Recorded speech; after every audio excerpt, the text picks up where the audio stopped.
ज्ञातारं विश्वतत्त्वानां वन्दे तद्गुणे लब्धे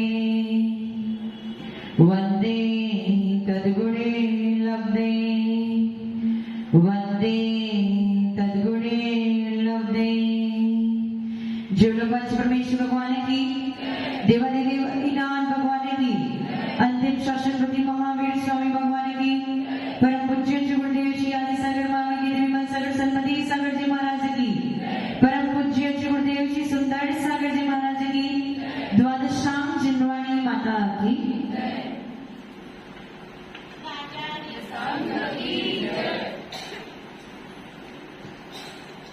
राजू जी अभी कह रहे थे हमें अपना परिचय दे, तो आज उसी की चर्चा करेंगे जिससे आप सबसे ज्यादा परिचित हो, जिसको आप हर पल हर क्षण याद करते हो। किसको करते हो? स्त्री को, गुरु को नहीं, स्त्री को। आज उस स्त्री की चर्चा करेंगे जिसके वजह से इन पुरुषों का संसार अभी भी शेष है। एक बच्चा जब माता पिता के पालन पोषण में रहता है, जब तक उसके जीवन में स्त्री नहीं आती, तब तक उसे इस बात की परवाह नहीं होती कि जीवन का गुजारा कैसे करें, जीवन को व्यतीत कैसे करेंगे। पवन जी अभी भी ध्यान उन्हीं की तरफ है, मोक्ष रूपी स्त्री की तरफ ध्यान दो। जब तक बालक माता पिता के पालन पोषण में रहता है, परवरिश में रहता है, उसे इस बात की परवाह नहीं होती, उसे इस बात की टेंशन नहीं होती कि मैं अपना जीवन का निर्वाह किस प्रकार से करूंगा। उसे ये पता है कि जब तक माता पिता है तब तक मेरा जीवन चलता रहे। परंतु जिस दिन से उसके जीवन में एक स्त्री आती है, स्त्री नाम की व्यक्ति आती है, उसी दिन से वो टेंशन में आ जाता है कि अब तो कुछ करना पड़ेगा। यदि अब कुछ नहीं किया तो श्रीमती के आने के बाद आपका नाम श्रीमान हो जाता है। वो इसी के कारण है कि वो श्रीमती जो स्त्री है वही आपको सिखाती है कि आपको मान सम्मान तब भी मिलेगा जब आपके पास श्री होगी। श्री है तो आपका मान सम्मान है, नहीं तो किसने सिखाया? स्त्रियों। किसने सिखाया? बालक अवस्था में आपके पास श्री नहीं थी, परंतु तभी भी आपको किसी भी प्रकार की टेंशन नहीं थी, आपको परवाह नहीं थी कि मेरा कोई मान सम्मान करेगा। लेकिन स्त्रियों ने आपके जीवन में आके ये सिखाया कि भाई तेरा मान सम्मान तब भी होगा जब तेरे पास श्री होगी। इससे पहले श्री कमाना प्रारंभ कर। उस श्रीमती की एंट्री होने के बाद ही आपने अपनी मति को श्री में लगाया, संसार को प्रारंभ किया। एक दिन माता जी कह रही थी ना कि पहले कितने पैर वाले थे? 2 पैर वाले मनुष्य थे। श्रीमती अथवा स्त्री के आने के बाद आप क्या बन गए? 4 पैर वाले गधा बन गए। क्या बन गए? गधा। गधा इसलिए बोल सकते थे, भी बोल सकते, लेकिन गधा इसलिए बोल रही हूँ कि श्रीमती के आपके जीवन में आने के बाद, नारी के आपके जीवन में आने के बाद ही आपने गधा मजदूरी करना प्रारंभ किया। उसके पहले गधा मजदूरी नहीं कर रहे थे। बोझ लाद के चलना आपने स्त्री के आने के बाद ही प्रारंभ किया। गलत तो नहीं कह रही, दिनेश जी कुछ सोच रहे हैं, कुछ गलत तो? डूंगरपुर वाले भैया कहाँ है आपकी स्त्री? ये आपकी ही कहानी है और बिल्कुल सत्य है, क्योंकि आचार्य भगवान भी अपने सारे शास्त्रों में जब भी स्त्री का वर्णन करते हैं तो वो क्या कहते हैं? स्त्रियों के स्वभाव में ही नेचुरली, सिखाना नहीं पड़ता स्त्रियों को, नेचुरली उनके स्वभाव में, उनके रग रग में, उनके खून के हर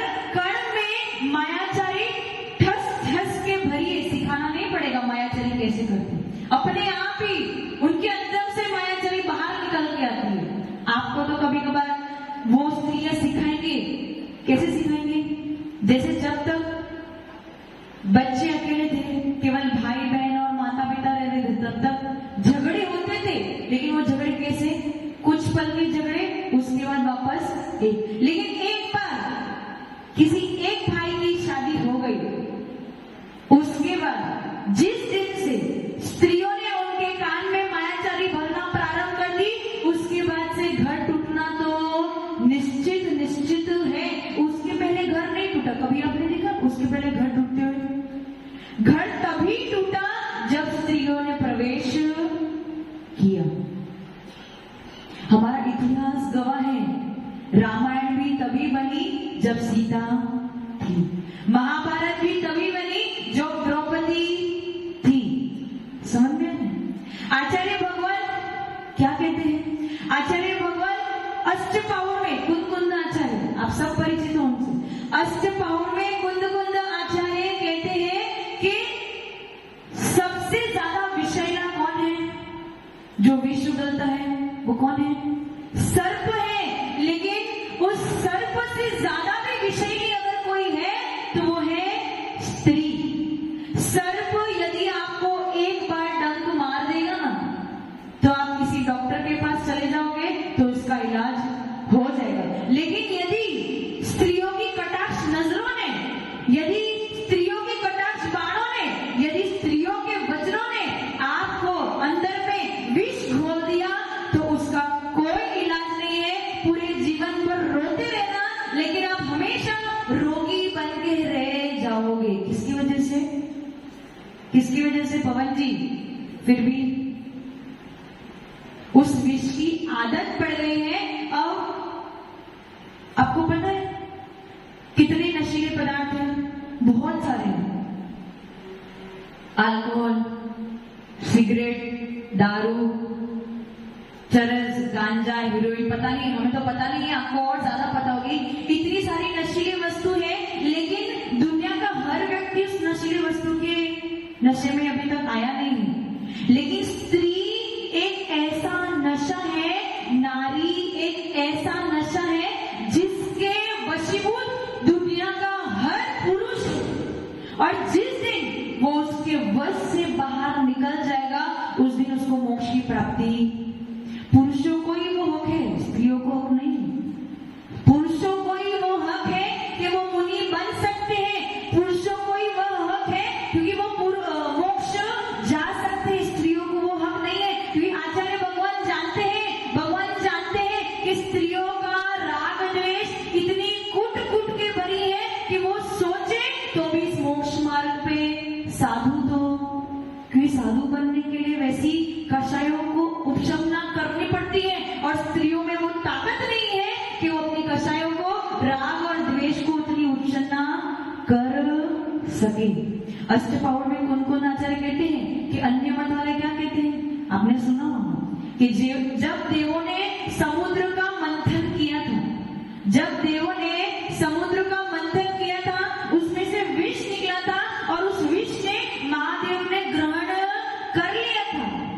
परंतु महादेव में उतनी शक्ति थी कि विष ने उनको बिल्कुल भी नुकसान नहीं पहुंचाया। ऐसा महादेव जिसने विष को भी पचा लिया, लेकिन वो पार्वती रूपी विष के आगे झुक गए। बताओ सही है कि गलत है? समझ में आया? स्त्रियों में मायाचारी कूट के भरी है। उन्हें पता है बात यहाँ से वहां कैसे करना है, चुगली कैसे करना है। अच्छा, ये जो पुरुष है यहाँ पे तो सब शेर की तरह दहाड़ते। कैसे दहाड़ते? और घर पे जाके उनका रूप कैसा बन जाता है? बिल्ली की तरह रूप बन जाता है। किनके सामने? स्त्रियों के सामने। क्यों? क्योंकि उन्होंने स्त्रियों के सामने अपने घुटने टेक दिए। क्यों? स्त्रियों के सामने उन्होंने घुटने टेक दिए। एक दिन एक बहुत ही अमीर ज्यादा था, उसे इंटरव्यू ने आके पूछा, भाई तेरी इतनी सफलता का क्या कारण है?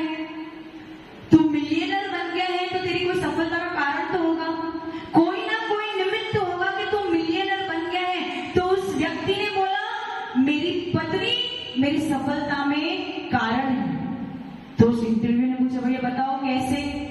तो मैं भी बन जाऊं। तो उसने बताया भैया पहले मैं बिलियनर था, अब मैं मिलियनर बन गया हूं, उसके पीछे कारण मेरी स्त्री है। समझ में है? पहले क्या था वो? पहले वो अरबपति था, अब वो लखपति बन गया है और उसके पीछे कारण उसकी स्त्री है। आपका पैसा ज्यादा से ज्यादा व्यय किसके पीछे होता है? आपको इतने शौक नहीं है, किसको शौक है? स्त्रियों को। और ये स्त्री है, इसीलिए आपके संसार में वृद्धि हुई है। आपकी कौन है ये अर्धांगिनी? कौन है अर्धांगिनी? अर्ध अग्नि। अग्नि क्या करती है? आपको पूर्ण रूप से जला देती, एक ही बार में मार के खत्म करती। लेकिन स्त्रियां क्या करेंगी? आधा अध पका हुआ छोड़ के चली जाएगी। स्त्रियां क्या करेंगी? पहले तो स्त्रियां क्या करती है? पहले तो पुरुषों को क्या करती है?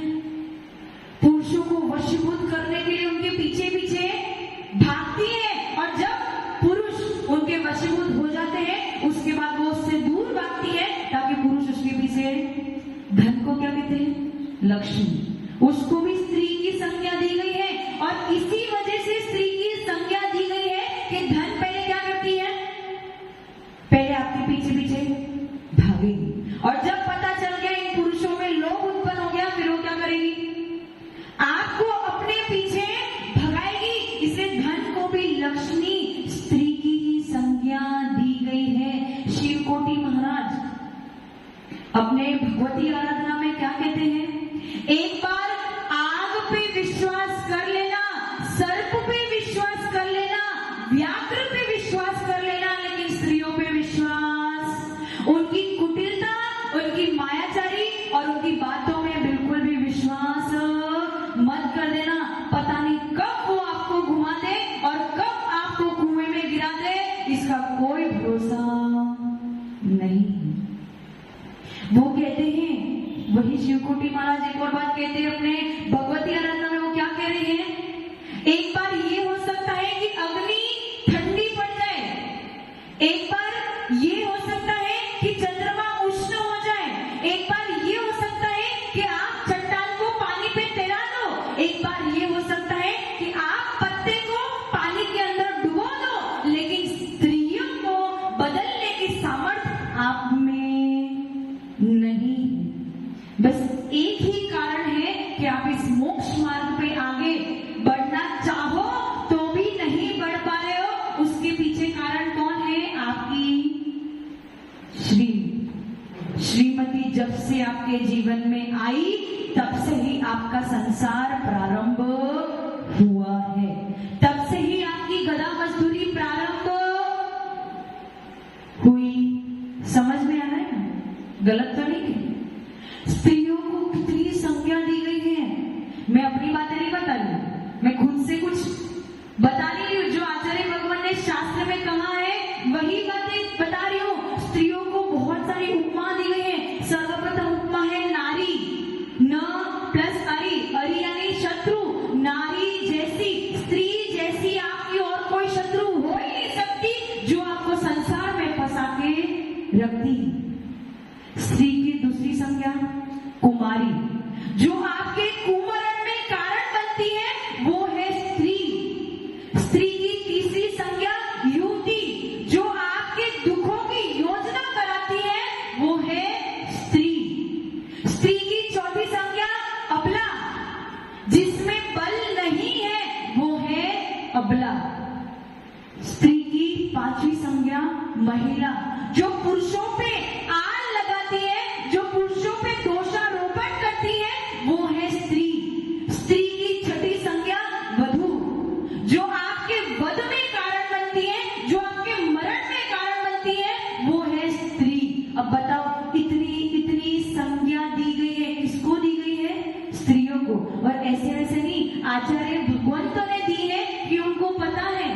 हो सकता है आपको ये बात कड़वी लगे, पुरुषों को ये बात कड़वी लग सकती है, कोई बात नहीं, लेकिन सत्य तो हमेशा कड़वा ही होता है। और जिस दिन इस सत्य को आप मान लोगे, राजू जी, आपको अपने आप से परिचय, हमें आपको परिचय कराना नहीं पड़ेगा। उस परिचय से रोकने वाली यदि कोई है तो वो है आपकी स्त्री।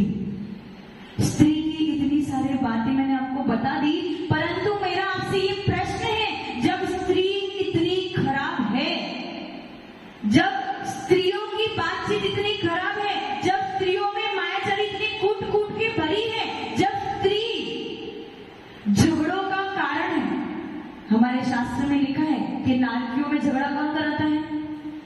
असुर कुमार के अम्बावरी जाति के देव होते हैं, वो नरकों में जाते हैं और नारकियों को एक दूसरे से आपस में भिड़ाते हैं। बाकी अपने विश्वविख्यात नारद कौन होते हैं? जो कलह प्रिय होते हैं, झगड़ा कराने में विश्वविख्यात होते हैं, परंतु वो नारद और असुर कुमार के अम्बावरी जाति के देव तो केवल ऐसे ही बदनाम है। सबसे ज्यादा कलह प्रिय, सबसे ज्यादा झगड़े में यदि कोई कारण है तो वो कौन है? आपकी स्त्री। कौन है? आपकी स्त्री। और यदि स्त्री इतनी खराब है तो फिर ऐसा क्या कारण बना कि केवल ज्ञान लक्ष्मी को भी स्त्री की संज्ञा दी है? ऐसा क्या कारण बना कि मोक्ष को भी लक्ष्मी कहा है और उसको भी स्त्री की संज्ञा दी है? कोई ना कोई कारण तो। स्त्री जब इतनी खराब है तो इतनी बड़ी वस्तु केवल ज्ञान लक्ष्मी, उसको भी स्त्री की संज्ञा दी और मोक्ष को भी स्त्री की संज्ञा दी। ऐसा क्या कारण है? आप लोग कहते हो माता जी, आप कहते हैं स्त्री अच्छी नहीं, लेकिन हमारा मन मानता नहीं। रिनेश जी, मन, लेकिन वो मन खुद नपुंसक लिंग है। मन क्या है? व्याकरण की दृष्टि से मन नपुंसक लिंग है और उसके कार्य भी नपुंसक वाले ही है। बताओ, भोग किससे करते हो? देखते किससे हो? आंखों से। स्पर्श किससे करते हो? स्पर्श। स्वाद किससे लेते हो? रसना से। सुगंध किससे लेते हो? घ्राण से। मन कोई भोग, सीधे भोग नहीं कर सकता डायरेक्टली, लेकिन वो क्या करता है? उसकी कमजोरी है कि वो सीधे भोग नहीं कर सकता, लेकिन वो मन ये 5 इंद्रियों के द्वारा उन इंद्रियों को भोगते हुए देख देख के स्वयं में खुश होता है। और ऐसी चर्या किसकी होती है? नपुंसकों की होती है। और आप उस नपुंसक और उन स्त्री के वशीभूत होकर अपने पुरुष के भाव को क्या कर रहे हो? व्यर्थ में गवा रहे हो। उस मन और स्त्री के वशीभूत होकर अपने मोक्ष मार्ग को प्रशस्त नहीं कर पा रहे हो, अपने आप से परिचित नहीं हो पा रहे हो। परंतु मेरा आपसे ये प्रश्न है, क्यों मोक्ष रूपी लक्ष्मी को भी स्त्री की संज्ञा दी और केवल ज्ञान लक्ष्मी को भी स्त्री की संज्ञा दी? उसके पीछे भी एक ही कारण है कि एक स्थान पे 2 स्त्री। कभी भी याद रखना, 2 बलवान स्त्री एक स्थान पे। एक स्त्री तो हो तेज और दूसरी हो थोड़ी सी सरल, तो वो तो एक स्थान पे रह सकती है, लेकिन 2 बलवान स्त्री एक स्थान पे नहीं रह सकती। वो मोक्ष रूपी लक्ष्मी भी बलवान है और आपकी जो श्रीमती है वो भी बलवान है। मोक्ष रूपी लक्ष्मी इधर से पुरुष का हाथ खींचती है और बोलती है चल मोक्ष के राह पे लेके चलो, और इधर की श्रीमती क्या करती है? रुक जा, अभी संसार शेष। इसीलिए यहाँ पे आचार्य भगवान आपसे ये कहना चाह रहे हैं, यदि आप सोचो कि मैं अपनी श्रीमती को साथ में रख के मोक्ष रूपी लक्ष्मी को प्राप्त करने जाओ तो आपको प्राप्ति होने वाली। पवन जी, एक को तो चूज, या फिर श्रीमती रहे या फिर केवल ज्ञान रूपी लक्ष्मी। इसीलिए आचार्यों ने, भगवंतों ने सोच समझ के केवल ज्ञान को लक्ष्मी की और मोक्ष को भी लक्ष्मी ये संज्ञा दी गई है। इसलिए यदि आप चाहते हो अपने आप से परिचित होने के लिए, यदि आप चाहते हो कि गधा मजदूरी छोड़नी है, तो आपको कौन सी लक्ष्मी के पीछे भागना पड़ेगा? केवल ज्ञान रूपी लक्ष्मी के पीछे भागना पड़ेगा। और जहां पे यहाँ पे ये श्रीमती ठहर नहीं सकती है। चॉइस आपके हाथ में है, आपने दोनों का स्वरूप समझ लिया है। अब आप सोचिए और अपने स्वयं का परिचय लीजिए। जय परम पूज्य गुरुदेव श्री सुंदर सागर जी महाराज की।